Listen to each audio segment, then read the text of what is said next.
I just test the sharing screen? Okay. Or shall we do it after the intro? We'll just. Yeah. You please go ahead. Yeah. Good evening, everybody. A warm welcome from Intact Chennai chapter to each of you who's joined us today. And it's one of our Madras Day celebrations. August is always a marker of the city's birth. While we celebrate the city right through the year, we always have special programs at this part of the year to mark the city's birth.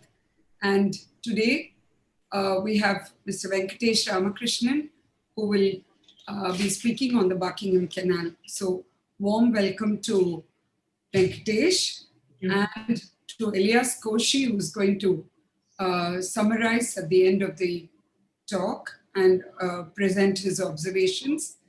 He's a conservation architect who's done a lot of work on the Buckingham Canal. INTAC, as you all know, the Indian National Trust for Art and Cultural Heritage, is in its 36th year, having been founded in 1984, with a vision to spearhead heritage awareness and conservation of India's vast unprotected heritage. As you all know, the Archaeological Survey of India protects monuments which are designated monuments across the country, but there are thousands and thousands of unprotected heritage, whether built heritage, intangible heritage, natural heritage, cultural heritage, so many aspects of heritage, and those are under INTAC's umbrella. In Chennai chapter, which is one of the 200 chapters across the nation, we hold programs through the year, which include talks, walks, of course, no walks during COVID, but workshops for architects and corporation engineers. And we've made documentary films, cleaned temple tanks, restoring heritage structures, and we brought out a guide to the architecture of Madras and also a heritage map of Chennai. All of these, in some way or the other, represent our rich and varied culture.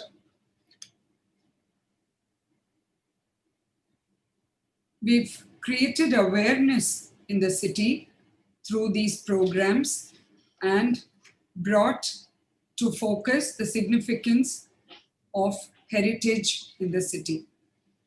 Today's topic is on the important Buckingham Canal that ran the full length of Madras parallel to the Coromandel coast.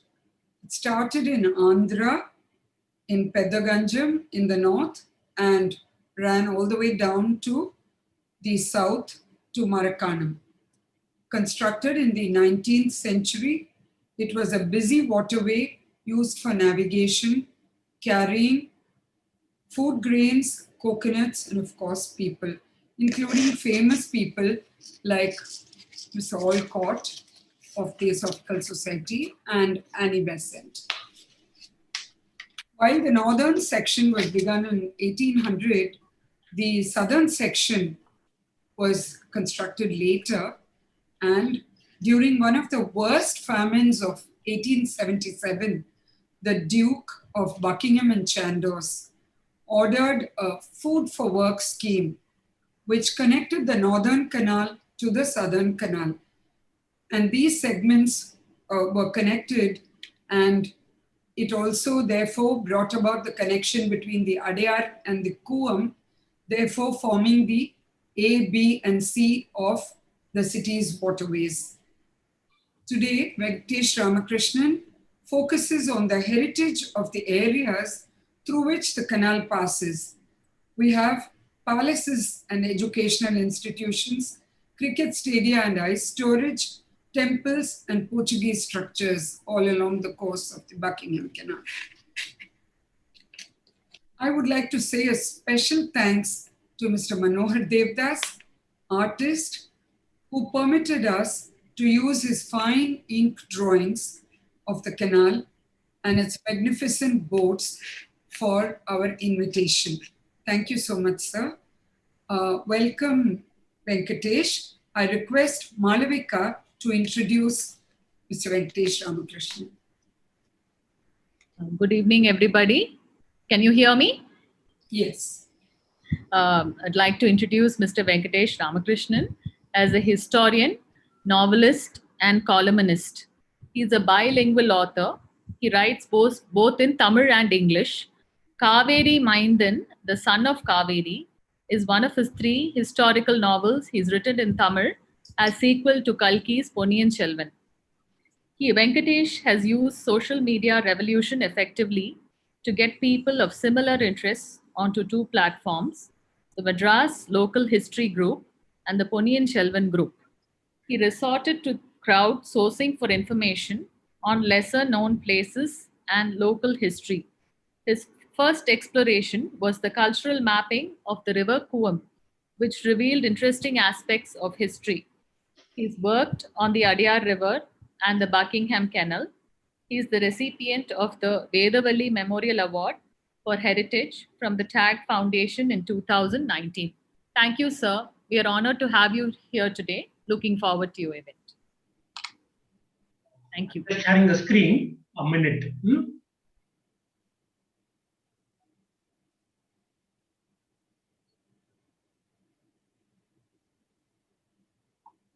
Can you see the screen? Not yet. Can you? No. Waterways and heritage? Yes. Can you? Yes. Yes. Good afternoon, everybody. This is not about the physics or the hydraulics or the mechanics of making a canal and running it. As it's become a habit with us, we try to see the history of the coasts or the shores of water bodies. When you look at the history of Mylapore, you find it is homogenic. We find similar things in street to street. But when you look at the history of a river, say Kuam, it passes through several eras and passes through several geographical zones, which throws up a lot of surprises. So we got sort of addicted to that, doing the Kuam and the Adyar. So let me start with saying that civilization is almost a synonym of rivers. But why should that bond be there?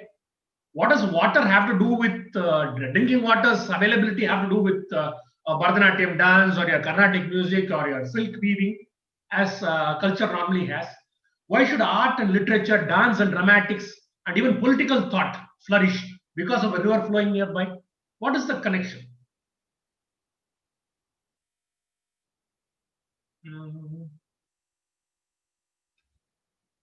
The history of most urban rivers stretches before colonial times, before the Pallava times, they might have changed their courses, but they remain very, very ancient. Some even date to Paleolithic dates like the Kuam or the Adyar, where we find Paleolithic finds on their banks.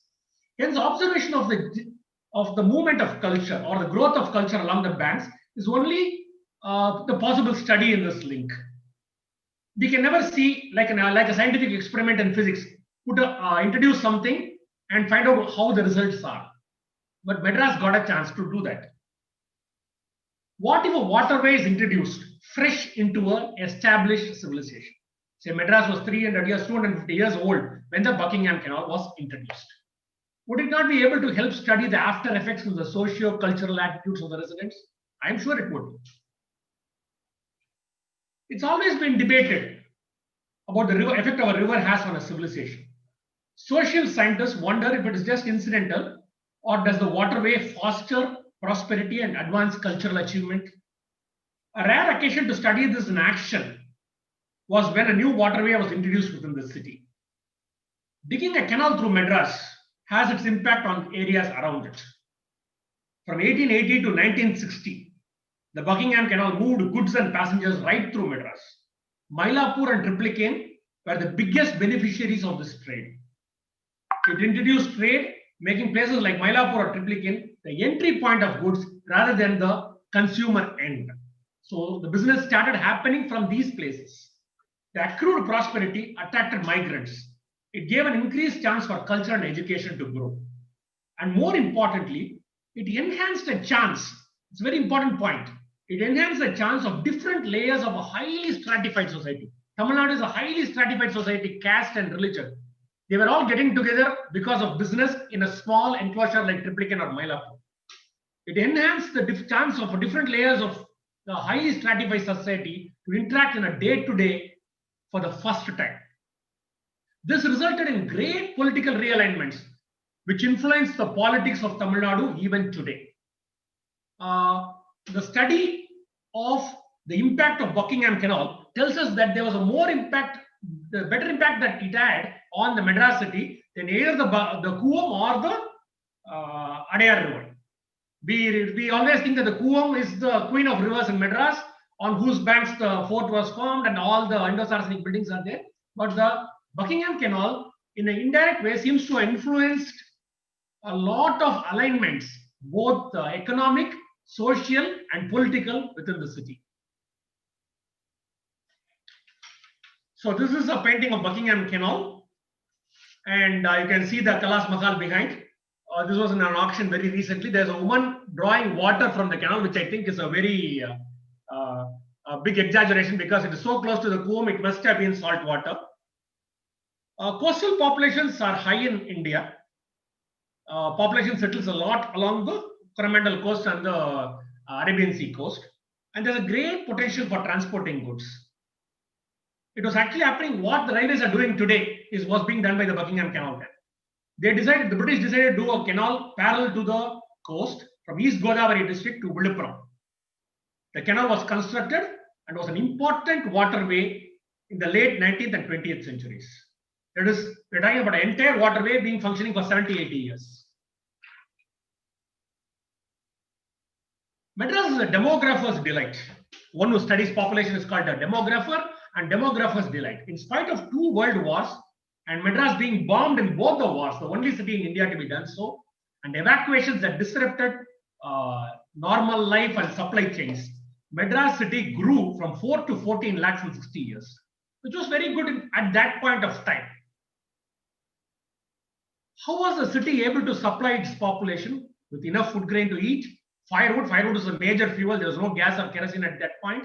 And roads leading to Madras were not too great. It was not something that you could depend on to transport daily food to the city. The Buckingham Canal was the primary logistic provider for over half a century. So the city's growth depended on Buckingham Canal to grow and stabilize. I would just run through the basic history of Buckingham Canal on how it was dug before I go into the cultural part of its shows. It was done in parts. The first part was Chennai North to Ennur. The second part was Ennur to Pulicat. The third part was 2 parts, Pulicat to Krishna River as well as Adayar to Marakan. And the 5th part was the Buckingham Canal, that the junction canal that we talk about within Madras, and that formed the entire canal as one stretch. Many people were associated. When you do a project over 100 years, which is going to affect millions of people, it is not the idea of one person. It has many people are associated with the canal. It was Popham who did Popham's Broadway, a brilliant man those days. In fact, Broadway was a ditch, and Popham took the contract from, and well, Broadway was a ditch where we have MMC and Central was a hill, Hogs Hill, Pandrimalai. And Popham took a contract to demolish that hill and fill Popham's Broadway, and made a lot of money in the real estate as well. He was the first person to envisage a canal. Lord Clive, Edward Clive, he put up an advertisement for a tender asking for people to do this canal. That's because he believed in it. He believed, the governor of Madras believed that this canal would do great wonders to his company as well as its population. There's a person called Heathcote, must have been a Dutchman, who excavated the canal in record time. Some parts were done within a year. Basil Cochrane, who owned it. A gentleman owned a part of the canal. It was private. The government paid him a royalty and bought it out finally. Cochrane, as a small piece of trivia, was a first cousin of Samuel Johnson's biographer Boswell. We all have learned about Boswell in school, literature and history. Cochrane was a first cousin. And finally, Arbuthnot and Co. managed this canal for some time. It was a money spinner. And a lot of people made a lot of, they made their fortunes on this. But finally, It was the Duke of Buckingham and Chandos, whose name is immortalized in Madras. And he was actually called the play safe Duke. Wouldn't take much of a risk. So when he decided to do the Buckingham Canal, people knew it was going to be a success. His full name was Right Honorable Richard Plantagenet Campbell Temple Nugent Bridges Chandos Grenville, Duke and Marquess of Buckingham and Chandos. He was the governor of Madras from 1875 to 1880, and he is not thought to have been a very proactive or able holder of this office. This cartoon was published in Vanity Fair, which it said on his assumption of office, and it said "Play safe, Duke." During 1877 and 1878, the people of Chennai suffered a great famine. More than 6 million people perished in the presidency, and a substantial part of that was also in this city. The 5-mile stretch linking the Adayar and Coombe rivers was built in 1877-88 at the cost of 33,000 pounds sterling as a famine relief work. They would give food to the starving people, so they dug it. It was dug in record time. I think it was a year by which they completed this canal. It was called the Junction Canal. The blue line is the canal. I have highlighted it, connecting the Adayar and the Coombe. And it was called the Junction Canal because Adayar and Coombe were earlier junctions of the Southern Canal and the Northern Canal. It is not that business was not happening before this canal was done. Business was happening from the north and stopped at Coombe. Business was happening from the south and stopped at Adayar.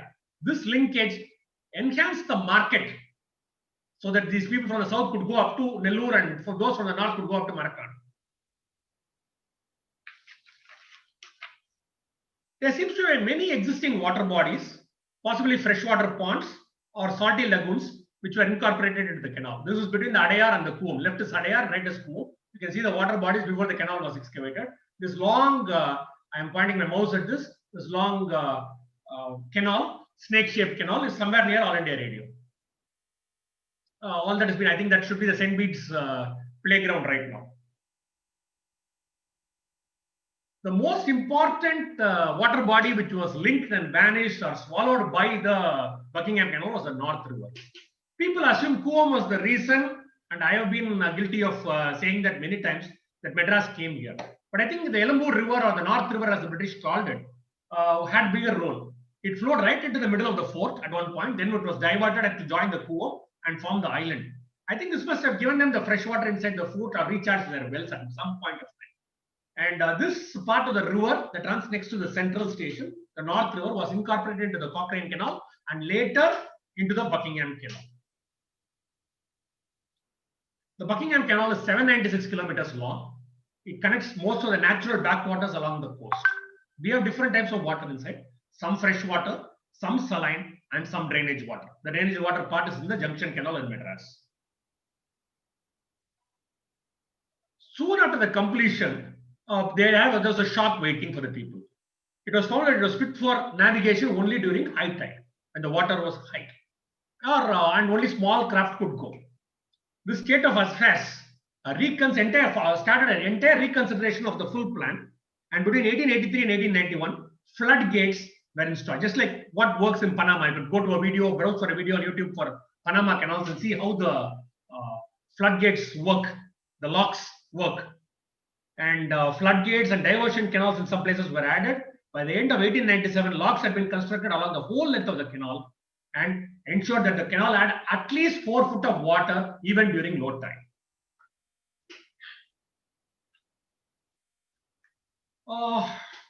The Buckingham Canal was almost like a highway.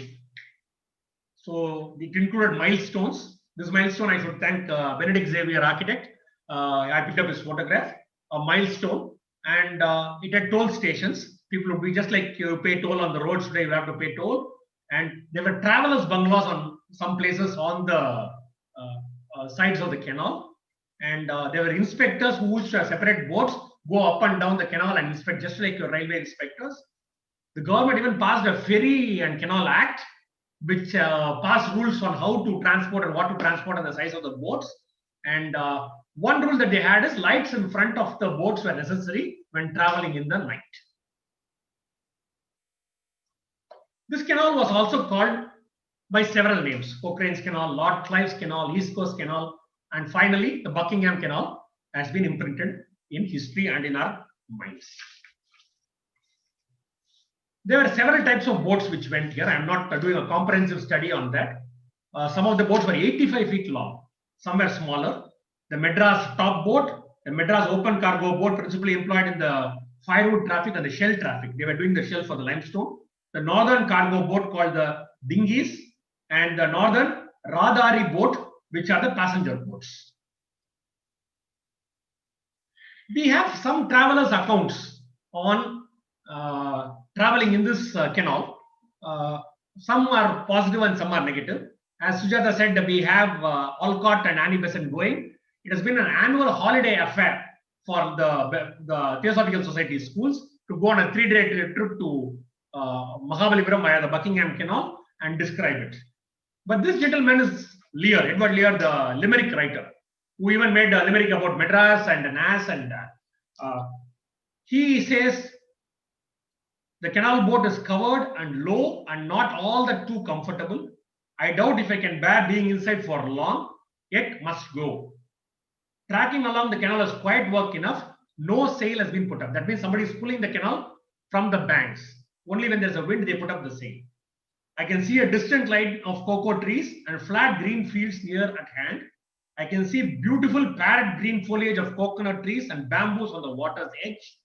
The noise made by the older boatmen drove me mad. Perhaps the boatman could not push it silently. Drove me almost mad, coming as it after the bad thumps on his head. Because the roof was low, Lear was hitting his head on the roofs.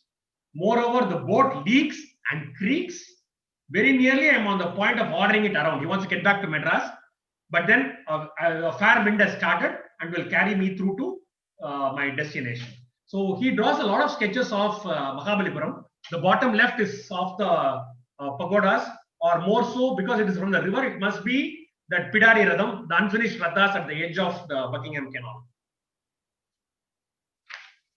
Boat ride on Buckingham Canal in the 40s. We have a lot of descriptions from those who remember it from their school days. School excursions and tourists. Tickets were available in Kesava Perumalpuram, today's Kesava Perumalpuram, and Saidarpet, and many stations along the coast. It took 3 days, and if there was no wind, the sails were not unfurled, and people dragged the boats by a rope from the, just like a manual dragging from the coast. Finally, the Buckingham Canal was one long navigable stretch that was used well into the 1960s. This is detail I just picked up from the net, but I'm not very sure about the accuracy, but seems very possible. 1960-61, 1,250 boats were licensed to ply on the canal, and the year they carried around 19,000 passengers and 190,000 tons of goods. It could be because most of that was rice or salt or firewood, valued at 185 lakhs. The only doubt that I have is, was it happening so late into the 1960s? What were the goods that were coming in? Rice, straw, firewood, salt, and vegetables. Rice because Madras was a rice-eating city. Straw because the city moved on bullock carts and horse jatkas. Straw was very, very important. Firewood because the city cooked only on casuarina poles and other types of wooden fuel. They didn't have kerosene fully, or they didn't have gas at all. Salt. Salt is very important for people to survive, and salt was coming from Maracana and traveling to a lot of hinterland via the Buckingham Canal. And vegetables.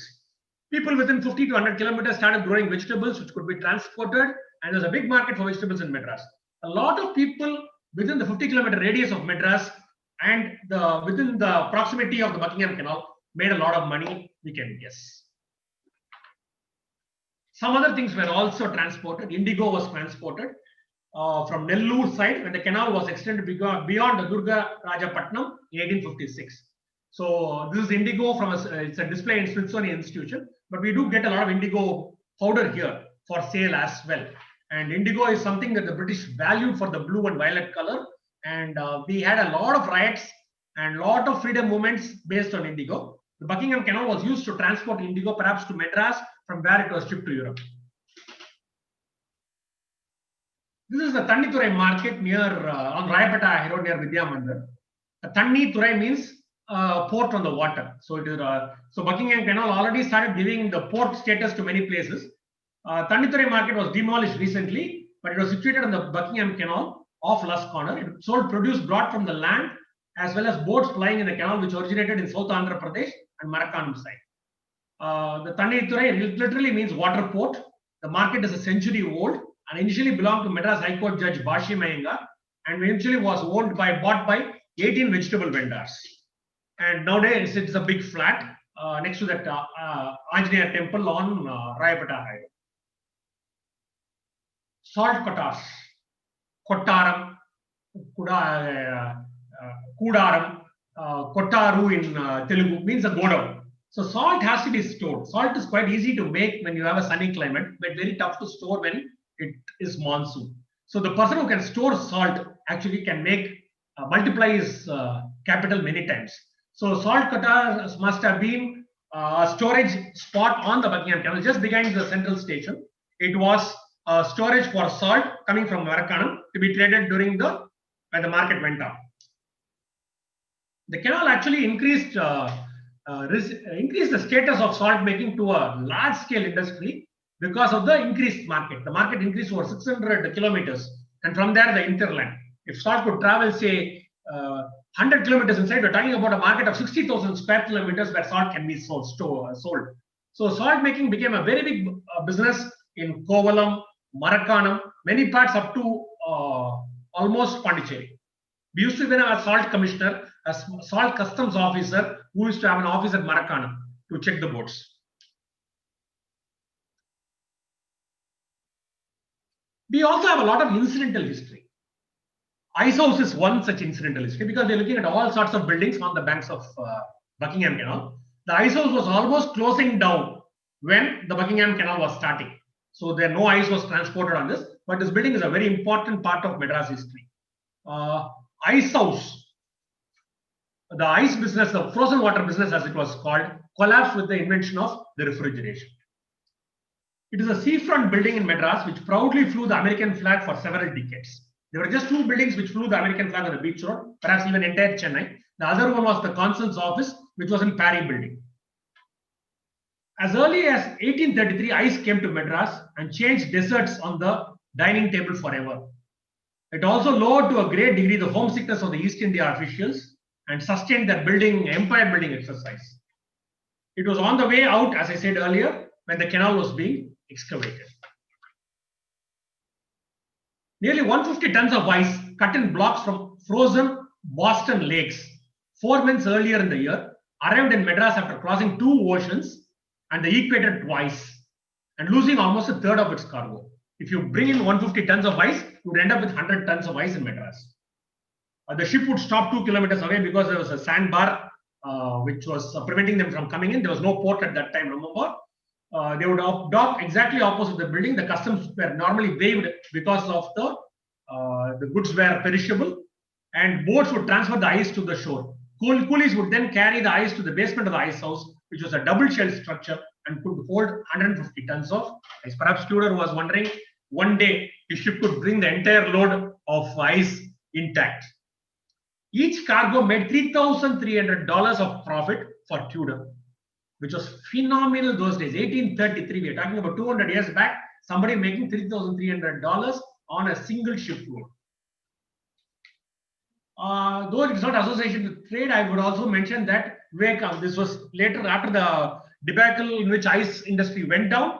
This was renamed as Kernan Castle, and Vivekananda on his second trip would stay here. First trip, I think, he stayed in Santo, and the third trip, he was not allowed to come into Madras. The reason being, he was coming from Calcutta, which was plague-ridden, and the quarantine rules did not permit Vivekananda from getting out of his ship. He would stand on his ship and sermonize, while all his disciples would listen from boats below. But during the second visit, Vivekananda stayed here. He went for walks on the beach. He wrestled with fishermen whose language he did not understand. He tried to talk to them. It is a very memorable visit because Vivekananda had come triumphantly from Colombo. That was after the Chicago visit. While at this incidental history, I am also mentioning the other. There are 3 Divya Prabandha shrines and 2 Devaram shrines and 1 Tripugal shrine on the banks of the Buckingham Canal. Kadal Mallai, which is Mahabalipuram, Thiruvidandai, Thiruvallikeni, there is Triplicane, or the Divya Prabandham Tirupatis. Mylapore and Thiruvandur have Devarams for them, and Tiruporur has a Tirupugal for it. These are all in a kilometer, half a kilometer distance from the Buckingham Canal. The Descano Church. Descano Church is a Portuguese church which is also associated with St. Thomas. It is on St. Mary's Road. Now it has been terribly, the heritage has been terribly spoiled. Actually, you can see the toilets of the quarters adjoining the old Portuguese building because they have built a new church. Descano Church on St. Mary's Road was where Thomas used to rest, according to legend, when he came from St. Thomas Mount to the beach. The economic benefits of Mylapore and Triplicane have never been really studied because of because of the canal have never been really studied. The canal ran through Mylapore and Triplicane and Chepauk. They were already established villages, so that they were ready to grab the opportunities that the canal threw up. An ever-growing Madras was gobbling up all villages, and by then Mandavelli or Greenways Road were still grazing lands and did not have the potential to make money out of the canal.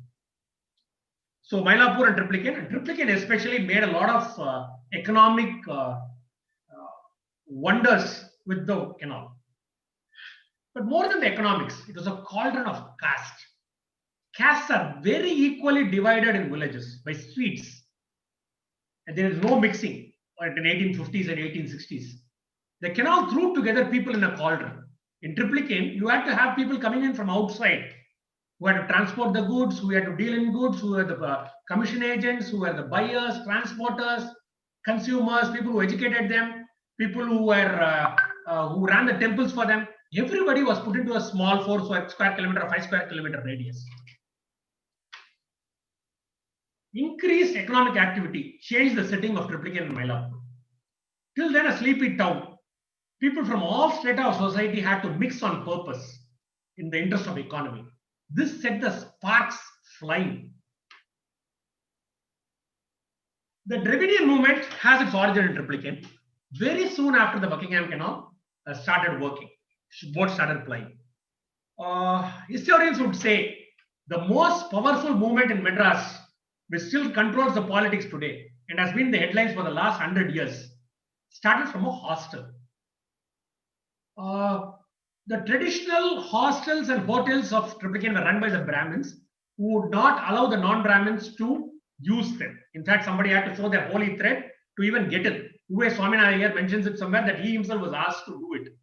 And at this point, non-Brahmin boys who had come from outside or who had wanted to study in colleges and schools which were proliferating in Triplicane did not have places to study, stay. So that they could not study also because of logic.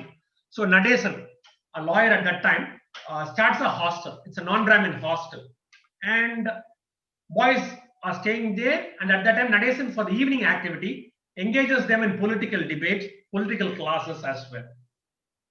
Around the year 1900, to see a Brahmins only board in eateries and hostels was in the traditional areas of Mylapore and Triplicane was very, very common. So this hostel slowly grows into a Dravidian movement when Nair and Tyagaraja Chetty, who are both elsewhere, are brought together by Nadesan. A newspaper, it's called South Indian Liberation Party, but the newspaper is called Justice, so it becomes the Justice Party. They run the government till 1937 when they are defeated by Rajaji.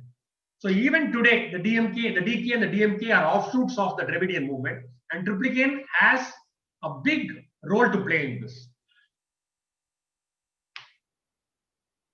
The other important activity that happened for the thrust of the Dravidian movement was the widows' home.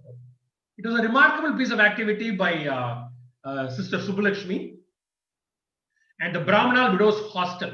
After being in many places, took for rent the High House, and it was not very comfortable because it had circular walls, and people said the widows should be given a better life after them. Some of them walked 500 kilometers to come and get them celebrated.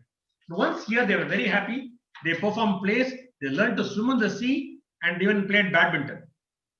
Lady Willington, who supported this move of Sister Subbulakshmi, would stop at widows' home to talk to the girls. Sometimes she took the girls on a picnic in a boat from behind his Ice House up to Mahabalipuram on boat. This is another account of the Buckingham Canal that we get. She would take them on a picnic to Mahabalipuram by boat. The widows' home became a beacon to many suffering women. Some even walked 500 miles to seek admission. 3 of these widows graduated in the first batch of Queen Mary's College. But it raised some eyebrows. There were loud protests to say why a Brahmin widows' hostel alone had to be sea-facing villas and funded by the government. Other communities neither had sea-facing villas nor widows' homes for their widows. Chelmsford of the Reforms fame actually raised it. Montagu Chelmsford, when they came in, they said there's a partisanship on the part of the government to support one community. But he was told that widows from other communities were not eligible for secondary education, which was the main point of starting this home, to educate the widows. But there were certainly fears that if non-Brahmin widows were accepted, Orthodox Brahmin families would stop sending the widows and this would collapse. But this had a lot of publicity on how the government was being, manipulated into funding one community's activities. And this gave a thrust to the Dravidian parties as well. So 2 buildings on either side of the Buckingham Canal were responsible for the starting of the Dravidian movement. In culture, let us see about literature first. First is Valangaimaan Shankaranarayana Srinivasa Sastri, the silver-tongued Sastri, who went to the Round Table Conference, who was the Congress representative in South Africa, in Malaya, who Gandhi used to call him Anna, and he was the person who edited My Experiments with Truth. On his last visit to Madras, Gandhi would go and see Srinivasa Sastri twice in GH in 1946. He taught English in Hindu High School. Hindu High School has a very distinguished alumni. We'll come to that later. But Srinivasa Sastri also started the Madras Teachers Guild, and he also wrote many books, and his command over English sometimes put to shame even Britishers. So good was his language that his books were often referred for improving the ruler's language. The lady below is Vaimu Kodai Nayaki, the most prolific writer in Tamil perhaps. She wrote 100 women writers, of course. She wrote 115 books over 45 years. She edited her own magazine, Jagan Mohini, ran her own press. She went to jail for Quit India movement, did a lot of things. But the amazing fact was she was illiterate when she wrote her first novel. She had a story in her mind. She dictated it to somebody who wrote it down, and the reviews and the response that the novel or the drama that was printed got encouraged her to study Tamil, learn and to read and write, and do 114 books. So she used to live opposite the Bharatiyar Memorial. Bharati, of course, was for the last 2-3 years after his return from Pondicherry, perhaps, was here. Was not very prolific in writing here. All his poetry is still from Pondicherry and Georgetown. Bharati, of course, lived in this house. And the interesting thing about he lived as a tenant here. The government wanted to nationalize it, and it was knocked down before that. So the government had this particular photograph, helped them to redo this building again, where you can visit the Bharati Memorial.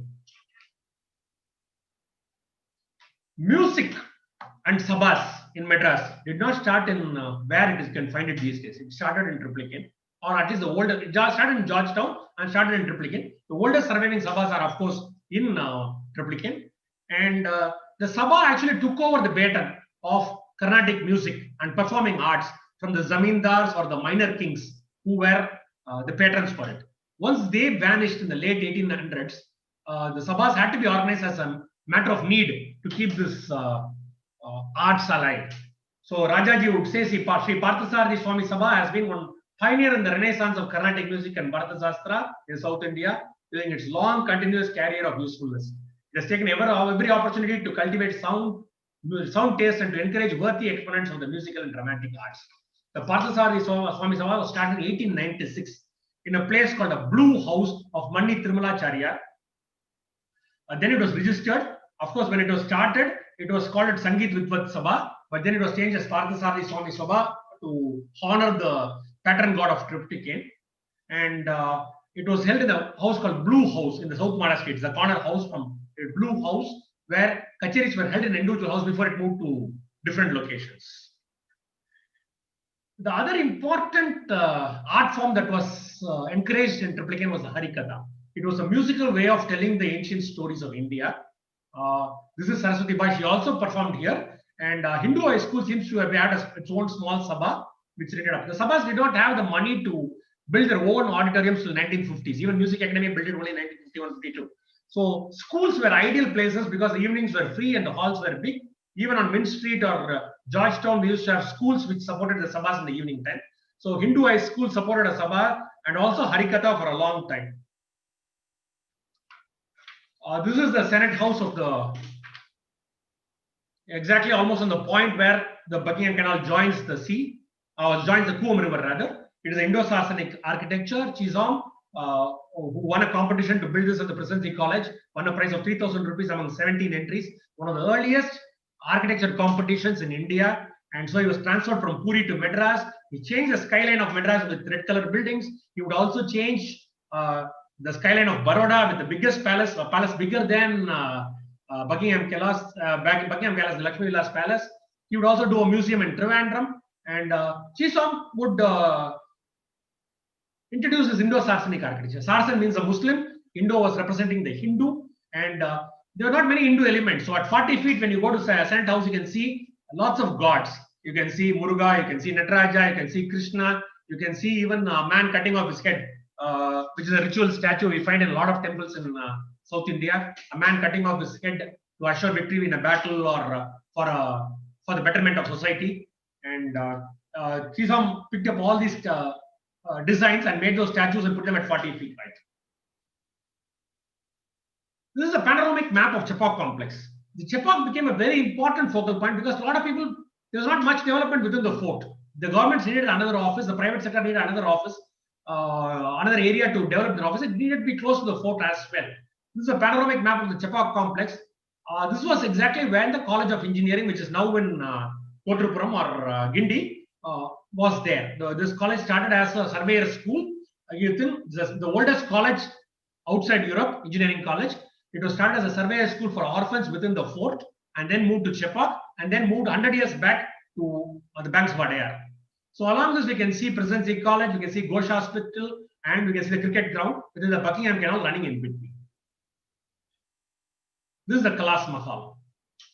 Known for its intricate carvings, wide arches, red brick walls, and lime mortar, Chepauk Palace was built by the engineer Paul Benfield. It's not something that was very, very old. It was built by a British engineer who made a lot of money. In fact, he was maximum money to him was owed by the Nawab, and so this palace came for auction. It was one of the first buildings in India to be built in the Indo-Saracenic architecture. The Principality of Carnatic was abolished in 1855 as per the doctrine of lapse because they didn't have a heir. The Chepauk Palace was brought to auction to pay off the Nawab's debts and was eventually purchased by the Madras government because nobody had so much money to buy a palace. The palace functioned as the office of the Revenue Board and the Public Works Department Secretariat. It is being redone right now. I don't know how scientifically they're doing it, but the heritage is being restored in the Kalas Mahal. The Chepauk Stadium. Cricket has been a religion in Madras for a very long time. And Madras Cricket Club came in this place, which was part of the 110 acre or 120 acres belonging to the Nawab. 1846, an Arbuthnot, one of the many Arbuthnots, I think this was Alexander Arbuthnot, who forms the Madras Cricket Club. And then the cricket stadium Chepauk comes. India's first test victory in 1952 happened in this ground. Ranji Trophy started in this ground. So there's a lot of heritage, sport heritage on the banks of the Buckingham Canal. The next ground immediately close by. Incidentally, the Nehru Stadium also is very close to the Buckingham Canal, though it came later. And the Marina ground also is on the banks of the Buckingham Canal. Twice or thrice, Marina ground they wanted to do with covered with buildings, but the governor actually intervened. And a gentleman called P.R. Subramaniam was an expert sports trainer, was instrumental in talking to the governor and saving the Marina ground almost twice. The Gosha Hospital. These things you would find in this Victoria Hostel Road.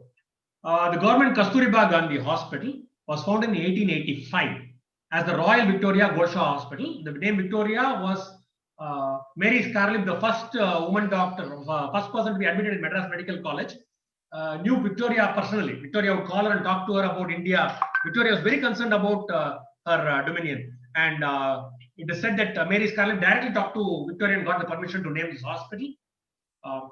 It was meant for ladies who observed Parda and was initially located in Nogambakam before it was shifted here. A woman in 1870 would rather die of disease than go to a male doctor.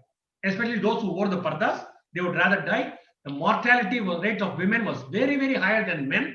Some of this should do a research on the proportion of childbirth death and as well as mortality during childbirth.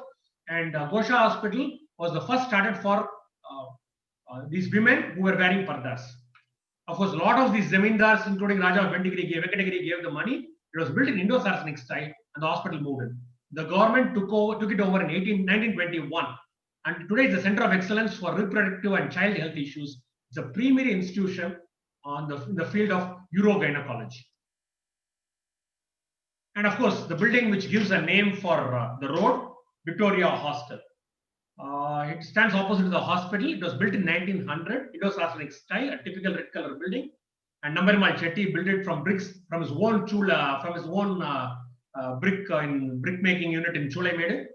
And he was the leading contractor of those times, the first Indian to own a car in Madras. It's a beautiful building. It used to have a lot of arches in the front and all 3 floors. The Warden's Lodge attached to the hostel was Indo-Saracenic beauty and fronts the road. It is a residence of Henry Davidson Loeb, who wrote the Vestiges of Old Madras, one of the first historical accounts. I would like to talk about another incident which happens. The students here go and request Gandhi on one of his earlier visits that he should come and visit the hostel. Gandhi placed down a condition saying that I will come at 4:30 in the morning. The students are shocked, but they get up ready. And Gandhi comes in, he notes that there are half a dozen messes. Non-vegetarian, vegetarian Brahmin, vegetarian non-Brahmin, vegetarian Madhva, many types like that. Gandhi is shocked and talks to the students and says, come on, this is not right. You should have just 2 messes, vegetarian, non-vegetarian, be happy about it. Don't have division of messes by caste. So Gandhi's visit to Victoria Hostel was a very important event. This is the most famous picture of Buckingham Canal, which everybody says is Coombe when this picture is marked. The canal runs next to the central station, right up to Andhra. It is the second terminus. A lot of people think this was the first railway station in Madras. Actually, Royapuram was the first station, and it became overwhelmed with the traffic, and so a second junction had to be built, and Central was built. It is in Park Town. Earlier, it was called George Pereira Gardens. A Portuguese gentleman, a trader, owned all this space, and it was built on his garden space. Before the Marina Beach came, and as many of you know, the Marina Beach did not exist when the Buckingham Canal was done. So when the port was made, sand acquisition happened, and so the Marina Beach was formed. So before Marina Beach came, the biggest recreation activity in Madras was the People's Park. The People's Park lay exactly, the 110 acres lay on the Buckingham Canal. Much before the Marina became the largest spot for social congregation, the governor of the presidency, Charles Trevelyan, had his brainwave in the late 1850s to set up a spot for leisure. That was the origin of the sprawling People's Park. When it was opened to the public in 1859, it was a 116-acre park. It had amenities never heard of in Madras. It had a public bath, perhaps the first swimming pool, an equestrian track of 5.5 miles, tennis courts. People could go play tennis. Perhaps the first tennis courts in Madras were on the banks of the Buckingham Canal. For those who wanted to laze around, there were 11 lakes with boating and huge lawns. There used to be an annual fair every year, and there's even a fire in the late 1800s, a big fire in which a lot of people died, and shows the focus on firefighting in Madras. So it improves a lot after that. So at one point of time, Madras, which had one of the earliest zoos, was shifted to the People's Park.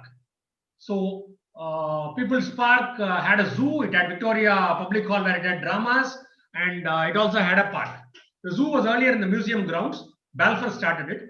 Too much of smell and too much of noise, and a lot of high-end people settling down, and they wanted to move this out. They wanted to move the museum to be exclusive. The zoo went from strength to strength in this spot. And finally, in 1942, a great tragedy overtook the zoo. The Japanese were about to bomb Madras, and nobody knew when a bomb would fall on the zoo and release the animals. Cities throughout the world faced this problem.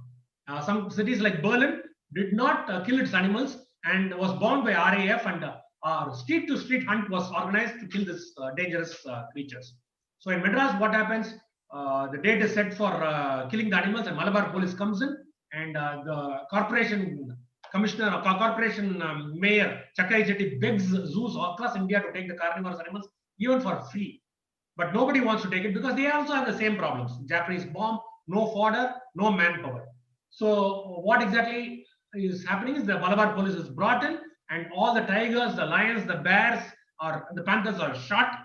In half an hour, a dozen or 20, 30 animals are shot, and the herbivorous animals, including giraffes, ostriches, and others, are moved away to Erode by special train. Education institutes started cropping up on the banks of Buckingham Canal. Most of this happened after the canal came. This is not incidental history. Perhaps because students traveled here, or perhaps it was easy to build raw material coming when the roads were not too good. Colleges started coming up. The Presidency College was established as a preparatory school, and then it was upgraded to a high school and then a graduate college. It is one of the oldest arts colleges in the country.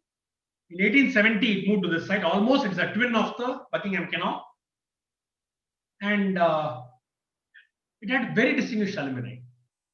It has 3 Bharat Ratnas among the old students and 2 Nobel laureates. I don't think any other college, we should check up, any other college in India has so many people coming. Of course, one person got both, C.V. Raman got both the Bharat Ratna and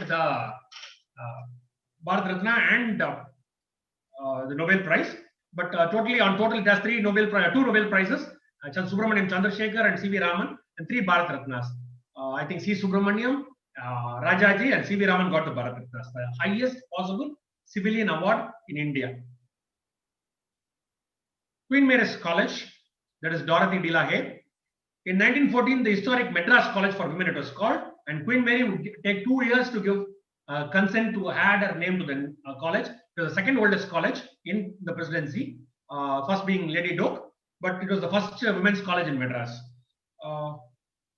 The motto of the college was common sense and consideration. Queen Mary's has attracted gifted students who have contributed much to society in various fields. Queen Mary used to be looked with a sense of awe by the rest of the society. Dorothy de la Haye didn't want to settle down in Madras. Her brother was the principal who got the scandalous principal who got murdered in the Princess School. And Dorothy Lay would say this college is destined to have an influence on the future of Indian womanhood. How true. Queen Mary's College did live up to her expectations. The Sanskrit College in Mylapore was founded in 1906 by the habitual institution founder, Krishna Swami Iyer. He founded Indian Bank, he founded the Venkataramana Hospital for Ayurveda. Many organizations have owed to him for having been started.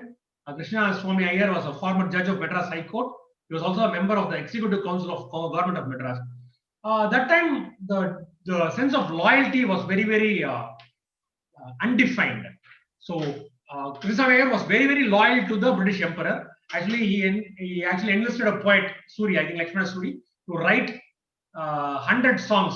I'm not very sure about the poet's name, but 100 stanza song on, it was called George Sadakam, 100 songs on the King Emperor, and took it to Delhi to present it to the Emperor. But he would start Sanskrit College, and it has grown rapidly since its inception, and it's been restoring and regenerating indigenous tradition and culture. The Indian National Congress owes its existence to the Buckingham Canal. Krishna Vilas, the home of Raghunatha Rao, who had been a Diwan of Indore, he lived very close, his backyard at the Buckingham Canal. He had invited 17 eminent persons who had earlier participated in the Theosophical Conference, and they wanted to discuss what Alan Octavian Hume had spoken under the banyan tree in Theosophical Society. It was about forming an organization that would speak on their behalf to the ruling powers and seek a greater degree of freedom for the people of the country. 17 people from Bombay, Calcutta, Madras, Delhi, UP, and Northeast Province met in this Mylapore house. You can see it's just the house now, a very big flat called Vishwa Kamal. It is next to the Alliance Publisher, very close to the MRTS station. This is where the 17 people met, and the next meeting was in Bombay, and the Congress was formed. So the preliminary work for the Congress happened on the banks of the Buckingham Canal. The Buckingham Canal also had a lot of people living on its banks, a lot of cultured people who were very interesting, who had interesting lives. Dr. M.C. Nanjunda Rao, who started his career as assistant professor at Madras Medical College. Then he set up his own practice. He was a very influential doctor for the high and mighty in Madras. His house was in Brodie's house. It's called Sasi Vilas in the same South Madras Street, or rather the Ramakrishna Math Street, opposite the temple tank. He was a nationalist as well, And this, I'm not talking about the rest of his experiences with Vivekananda or something else, but I'd like to talk about the two poets who were influenced. Sarojini Naidu got married in his house, and he helped Subramanya Bharati escape as a dressed like a fakir to Pondicherry via the Buckingham Canal. There is another theory which says that Bharati went by train. There is not too much of confirmation, but a lot of stories indicate that he went by the canal to Pondicherry.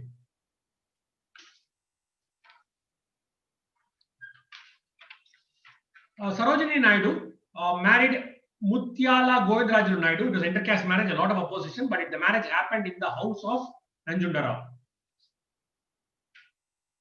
So when the city expanded, for a lot of time the city never crossed Adayar. They would even close the biggest lake, the Long Tank in Mambalam, to live, but they would not cross the Adayar. The Elphinstone Bridge had come very much again. A proper bridge across the Coombe, the Napier Bridge, came only in 1941. Before that, it was a rusted iron bridge. But the Elphinstone Bridge was a Pakka bridge across, but nobody would go to Adayar to live, because on one side was the Theosophical Society and one side was the St. Patrick's School. Huge compounds, several hundred acres, and it was to be scary to cross that. But in 1948, 7 days before Gandhi was shot, coincidentally, an area was acquired on the south bank of Adayar, on the east bank of the Buckingham Canal, the corner where the two met, where the lock is, to form the Gandhi Nagar. It was actually the ground which was attached to the St. Patrick's School. Patrick's School was very good in those days for the band. When the Patrick's School had moved to Coimbatore fearing a Japanese bomb, it was empty. It gave an idea to Daniel, who was the local administration minister in the first cabinet, in post-freedom cabinet in Madras presidency. So he wanted an expanding city to welcome its migrants. So they built up Gandhinagar a lot, because Gandhinagar involved building houses and selling them. A lot of raw material. We still have the data for the raw material which moved through the Buckingham Canal from the south. Bricks came, mortar came, wood came for the Gandhinagar from the Buckingham Canal. The Buckingham Canal even today is on the western bank of the Gandhinagar. Gandhinagar was a cultural burst as well as an expansion, starting of expansion. The Nehru Nagar, the Kasturiba Nagar, Venkatratnam Nagar, Indira Nagar would all come on the banks of the Buckingham Canal when the city grew. But Gandhinagar, I would like to personally say, Gandhinagar was where the Ponniyin Selvan was written, where a lot of artists and writers lived. MGR used to live there, and Kalki used to live there. And sitting on these banks, perhaps Kalki wrote the Ponniyin Selvan. One important and controversial point I'd like to make is Archbishop Matthias. Archbishop Matthias started a lot of institutions, Catholic Center, the Medical College in Bangalore, a lot of institutions. But it was also during his time that the Catholic Church in Madras lost a bulk of its property. Archbishop Matthias sold the entire Gandhinagar to the Madras government for 17 lakhs, and he would build the Catholic Center. And at that time, he would also build, though it's not directly on the banks of the Buckingham Canal, he would also sell the boat club, big part of boat club, to the American government for building the consul's house, to a lot of big people, and even have a road named after Archbishop Matthias. The church lost its most valuable properties during Archbishop Matthias' tenure. So I come to the end of this talk. I would like to say, it's tough to imagine that the Buckingham Canal has been a scenic place, but a lot of postcards by Higginbothams and other things. We have a beautiful, this is actually in Greenways Road. The Greenways Road is so congested. The railway track, the slum, and the bungalows block views of the Buckingham Canal. And block it rightfully so, because it's not too good a sight to be seen. But it is tough to imagine the Buckingham Canal had been a scenic place. A competition from the rail and later road transport diminished its importance. Technology started going up in railways and the road laying, and technology did not improve the canal. In the 20th century, portions had become unusable and badly polluted. Today, it is silted up, drainage clogs it. It has been encroached for more than half its width. People even say 3/4 of its width is already gone. Every year, it's been losing inches. And the MRTS brick pillars, I mean the pillar footings, are exactly in this river, stopping and clogging it. It has become a drainage. No boat can go because it is silted up so high, then you can't have boats, because even those days when the boats went under the bridge, they would lower the sail so that it doesn't hit, and people used to bend down. But now the openings are just 5 or 6 feet, and no boating is possible these days. The Buckingham Canal has been an important geographical feature which contributed to the growth of the city and its prosperity. But now it lies destroyed. Sometimes it is very nice to be honest and frank. The Buckingham Canal has outlived its usage perhaps. Waterways can still be the cheapest transport, but running through such a big city, I don't think, it's my personal opinion, that it can be saved. That is the part within Madras. Of course, other parts can be dredged and can be used for trade. This part of Madras, Buckingham Canal, is gone forever. But oral history is also important. It's not that only tangible history is your heritage.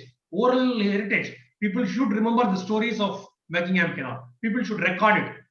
In 5-10 years, if we don't record it, we lose the records, we lose the eyewitnesses.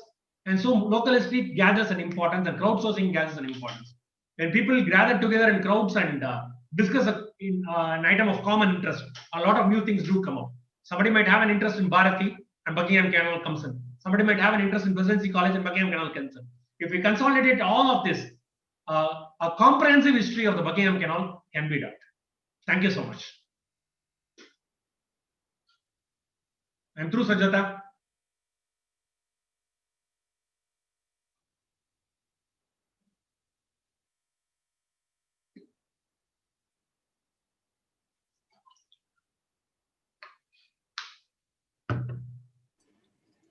Thank you, Venkatesh. I'll request Padma to take questions.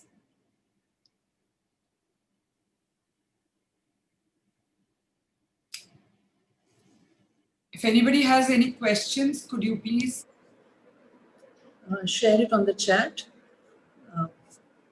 or ask It was a now? very illuminating talk, very interesting to hear about the Buckingham Canal and all the history connected to it, especially during Madras Week. I think there are a lot more compliments than comments. So I guess so far no questions. Probably we can open up. If anyone can raise their hands on Zoom. Does Buckingham Canal have a future for future Chennai? Somebody's asked that. My personal opinion is no. It can be beautified, made a waterway, but I don't think it may be used for trade. There should be some way of letting in treated drainage and make it look much more nicer, because it's touching a lot of important habitations in Madras. It should be done, but in what form can we afford to do it, I don't know. What is there any walkway or anything planned? It's on the Buckingham Canal. Do you know What is it? a walkway or any plans for the Plans like Buckingham this Canal? keep coming up for Coombe and Buckingham Canal all the time. Walking tracks, bicycling tracks. The point is, they will not stop it from sinking. Will not stop it unless you go. Your focus should be on treating the drainage. Your heritage conservation will come 10 years down the line. If you start today and start treating the drainages, it will take you a decade to build the sewage treatment plants, because they are thickly congested areas. And all these walkways should come 10 years down the line. A walkway now near the Coombe would rather spread corona than be useful. Is there any plans to clean up the Buckingham Canal? Is there any? They come frequently off. They come frequently. There's all of these. Now I think the Coombe is now be under focus, and people are putting up a several thousand crore plan to clean up the Coombe.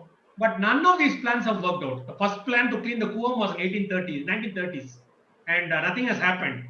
The city's population explosion negates all these ventures, even if we are serious about it.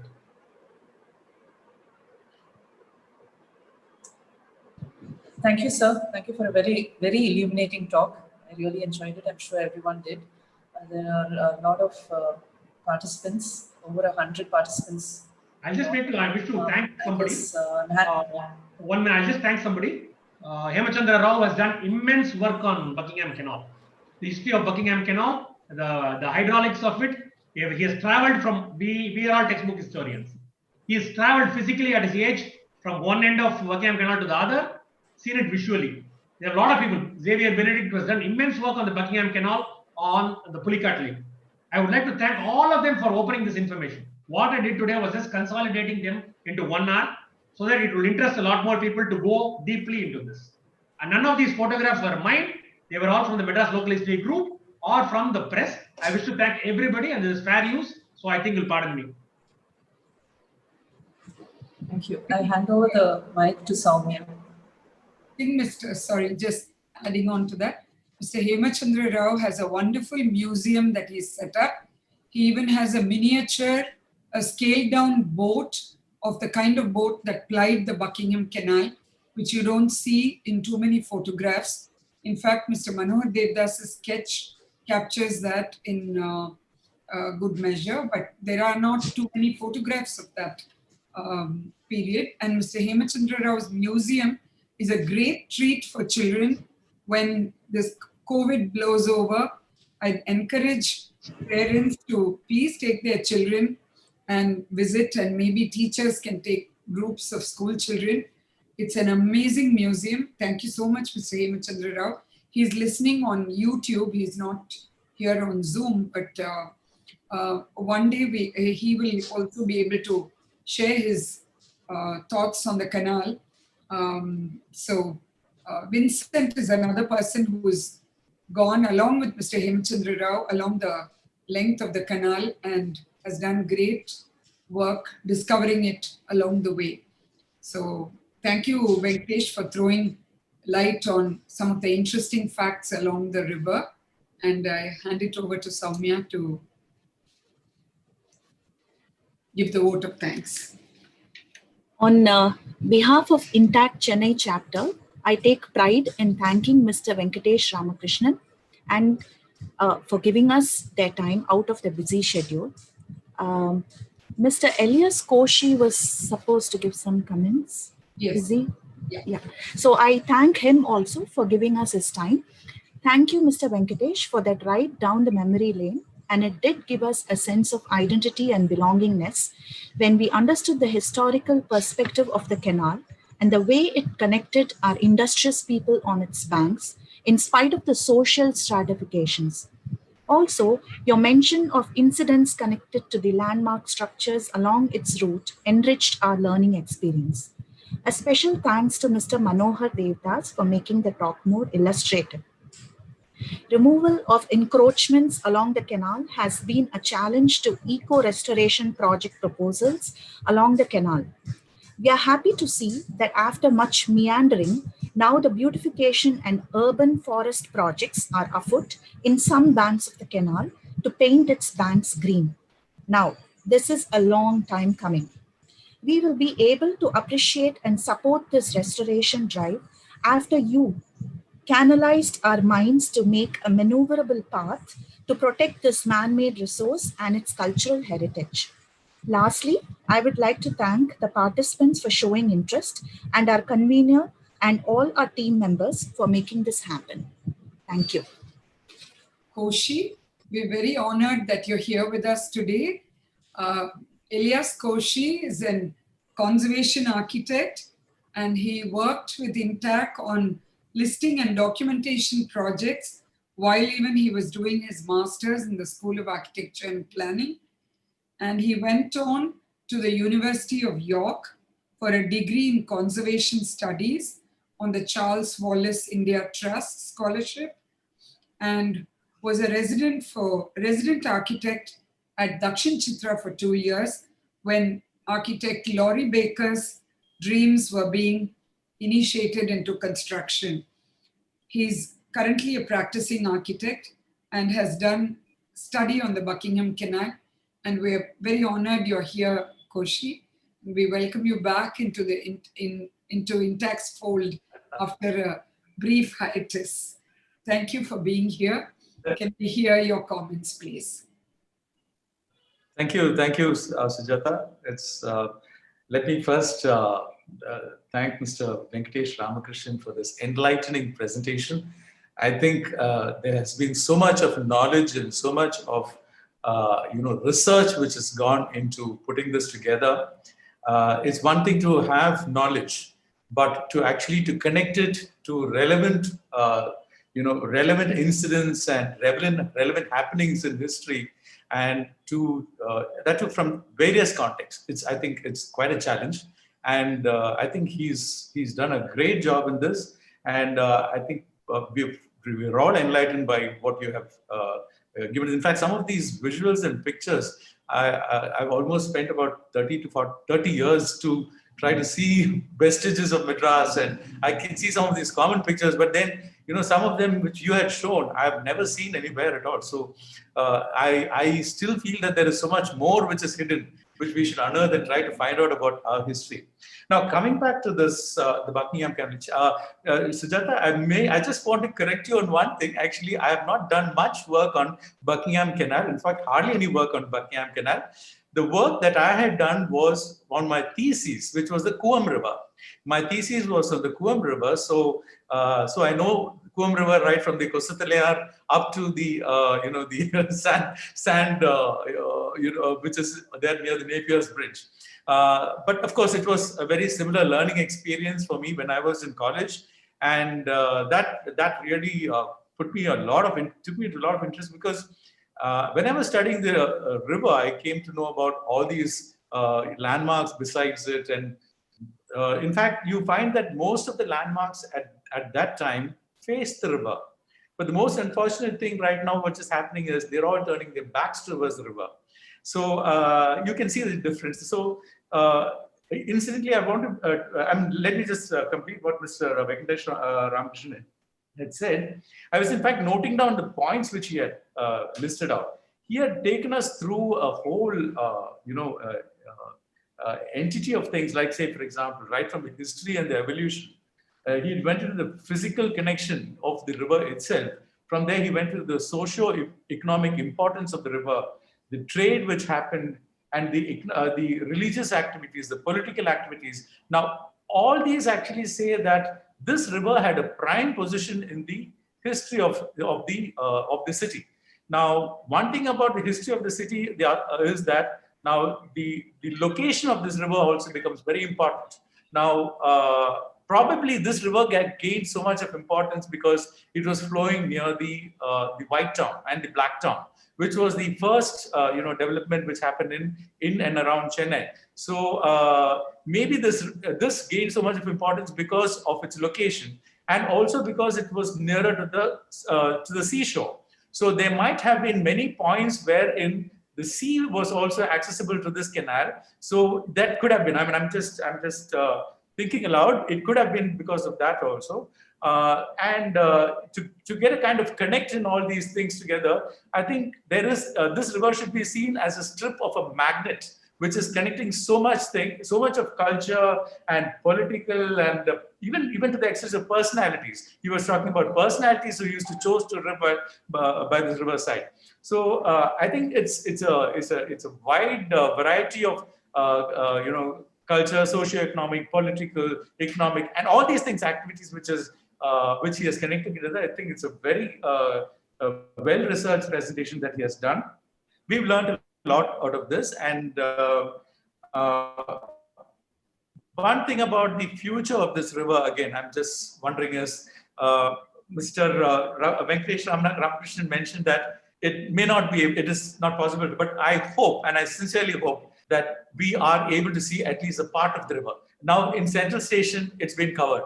And in many of these areas, which I've seen that in many of the rivers, which have become defunct over a period of time, gets either filled up or gets covered over. So the first step has started in the Central Station area, where the top is covered up and it is made into a parking lot. I hope this doesn't happen in the remaining places. Let the citizens of Chennai realize the value of this river, which has served its community, its inhabitants for so many years.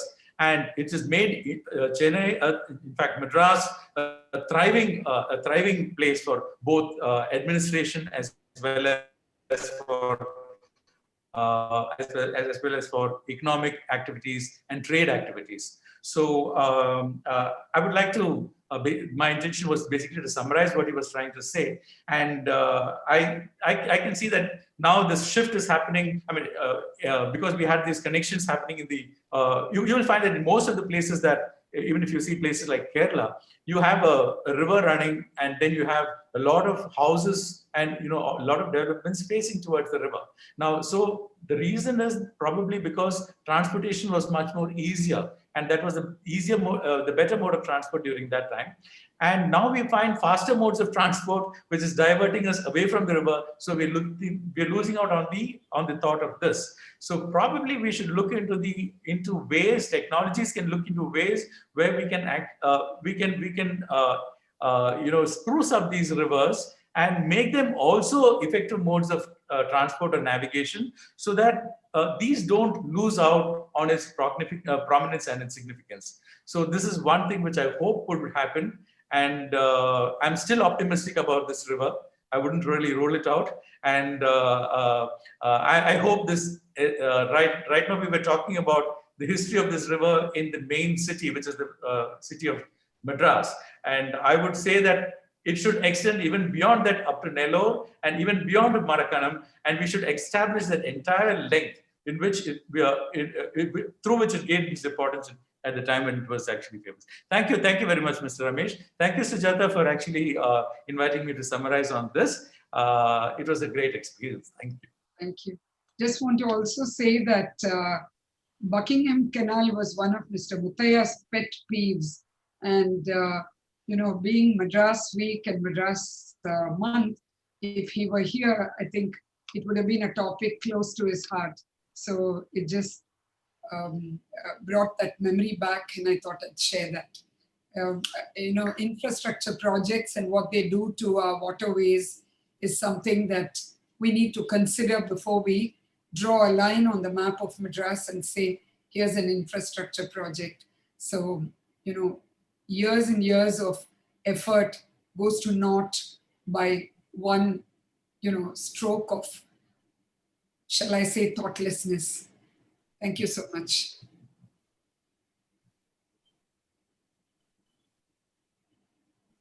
Thank you, Venkatesh.